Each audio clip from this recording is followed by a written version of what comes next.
Hello everyone, welcome to my channel. आज की इस वीडियो में हमारा टॉपिक रहेगा पल्लव वंश, जो मैंने लिया है 7th क्लास की न्यू एनसीईआरटी से चैप्टर नंबर 2 से। इस वीडियो में इससे पहले हम जानेंगे सिर्फ पल्लव वंश के बारे में। इससे पहले वाली वीडियो में मैं चालुक्य वंश से रिलेटेड कुछ क्वेश्चंस करा चुकी हूँ, तो आज की वीडियो में हम पल्लव वंश के बारे में डिस्कशन करेंगे। तो ये जो पल्लव वंश है, इसका उत्थान कहाँ हुआ है? जैसे कि तमिल प्रदेश में, यानी कि दक्षिणी भाग में ही इसका उत्थान हुआ है। दक्षिण भारत के राज्य रहे हैं चालुक्य, चेत, पल्लव और चोल। तो पल्लव वंश का नाम किस कारण रखा गया है? तो ये जो तमिल शब्द है तोड़ियार, उसको संस्कृत में पल्लव कहा जाता था। ठीक है, तो इसी से ही ये वंश पल्लव वंश कहलाया।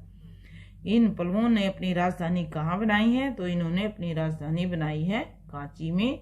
और किस पे? दक्षिणी पूर्वी भाग पे अधिकार करके।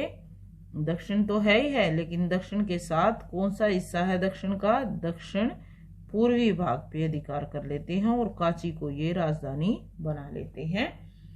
तो आगे हम ये जान लेते हैं कि पल्लव वंश के शासकों के इतिहास का ज्ञान हमें कहाँ से मिलता है। तो ये ज्ञान हमें मिलता है प्राकृत और संस्कृत जो ताम्र पत्र लिखे गए हैं उनसे, और समुद्रगुप्त की प्रयाग प्रशस्ति, जो समुद्रगुप्त शासक रहा है तो उन्होंने प्रयाग प्रशस्ति में इस पल्लव वंश के शासकों का वर्णन किया गया है। पल्लव शासकों की उत्पत्ति कब हुई है? तो ये उत्पत्ति का अनुमान लगाया गया है कि ये 3री शताब्दी में इनकी उत्पत्ति मानी गई है, लेकिन जो इनकी महानता है उसका वर्णन हमें मिलता है 6ठी शताब्दी के अंत में। सिंह विष्णु का जब समय शुरू होता है तो उसी के समय से इनका महानता का काल शुरू होता है, यानी कि इनके किस्से शुरू होते हैं। तो इससे आगे हम जान लेते हैं ये सिंह विष्णु इन्होंने कब से कब तक शासन किया है। तो इन्होंने शासन किया है 575 ईस्वी से लेकर 600 ईस्वी तक, और उन्होंने कावेरी नदी से कृष्णा नदी तक अपने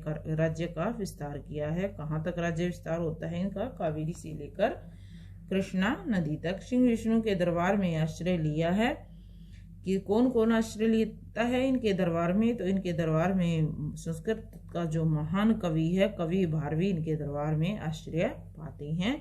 नेक्स्ट इसमें जान लेते हैं सिंह विष्णु ने कौन सी उपाधि धारण कर ली है। तो इन्होंने उपाधि धारण की है अवनी सिंह की, और फिर अवनी सिंह की उपाधि धारण करके इन्होंने चोलों को हराया है। चोल शासकों को हरा के पूरे चोल मंडलम पर ये अधिकार कर लेते हैं, यानी कि चोल मंडलम पर इनका कब्जा हो जाता है। तो ये था सिंह विष्णु का शासनकाल। नेक्स्ट इसमें है जैसे कि सिंह विष्णु का पुत्र है महेंद्र वर्मन प्रथम। तो ये इन्होंने शासन कब से कब तक किया है? तो इन्होंने शासन किया है 600 से लेकर 630 ईस्वी तक। तो ये क्या थे? महेंद्र वर्मन के बारे में जान लेते हैं। ये बहुत बड़े साहित्य और कला के प्रेमी थे।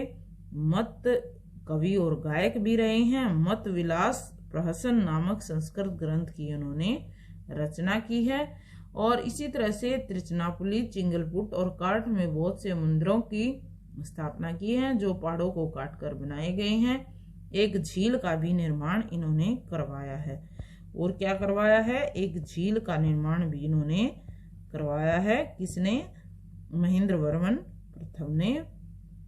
आरंभ में ये जैन थे, लेकिन बाद में शैव बन जाते हैं और इस तरह से अपने राज्य का संचालन करते हैं। पल्लव और कदम शासकों के साथ मिलकर पुलकेशिन द्वितीय जो महान सम्राट रहे हैं और जिनका हर्षवर्धन से युद्ध हुआ है, उनके साथ मिलकर पल्लवों की जो राजधानी है, पल्लव राजधानी कांची की सुरक्षा करने में सफल होते हैं। नेक्स्ट लेते हैं इन्हीं से नरसिंह वर्मन प्रथम। तो ये नरसिंह वर्मन प्रथम है। इन्होंने शासन किया है 630 से 668 ईस्वी तक, और महेंद्र वर्मन के पुत्र हैं। पुलकेशिन द्वितीय से युद्ध करके वातापी पे कब्जा जमाने में सफल रहे हैं। तो ये वो पहले शासक हैं जो वातापी पे कब्जा करने में सफल हो चुके हैं। किससे लड़ाई? पुलकेशिन द्वितीय, ये जिनका सम्राट हर्षवर्धन से युद्ध हुआ था। लेकिन पुलकेशिन द्वितीय की मौत हो जाती है, तब उसके बाद ही पल्लवों ने क्या किया? चालुक्य राज्य के दक्षिणी भाग पर कब्जा जमा लिया। ठीक है, अब चालुक्य की शक्ति कम की इन्होंने और फिर मैसूर राज्य तक अपने राज्य का विस्तार करने में सफल हो पाते हैं नरसिंह वर्मन। इसके अलावा इन्होंने और क्या उपलब्धि हासिल की है, जैसे कि चोल, चेर और पांड्य शासकों को भी हराते हैं और दक्षिण तक अपने साम्राज्य का विस्तार करने में सफल होते हैं। इन्होंने स्थापत्य और कला में क्या योगदान दिया है, जैसे कि महाबलीपुरम के रथ मंदिर हैं तो उनका निर्माण इन्होंने किया है। कहाँ है ये? मामलपुर के नाम से भी जिन्हें जाना गया है और इन मंदिरों को रथ मंदिर के नाम से भी जाना गया है। फिर इनके शासनकाल में जो चीनी यात्री हैं वेनशांग वो काची में आते हैं और यहाँ के मतलब कुछ शिक्षा, जैसे कि नालंदा विश्वविद्यालय रहा है उस समय प्रसिद्ध, तो वो शिक्षा ग्रहण करने के लिए यहाँ आए थे और उन्होंने बहुत ही अच्छा वर्णन कांची का, पल्लवों की राजधानी कांची का वर्णन इन्होंने अपने पुस्तक में किया है।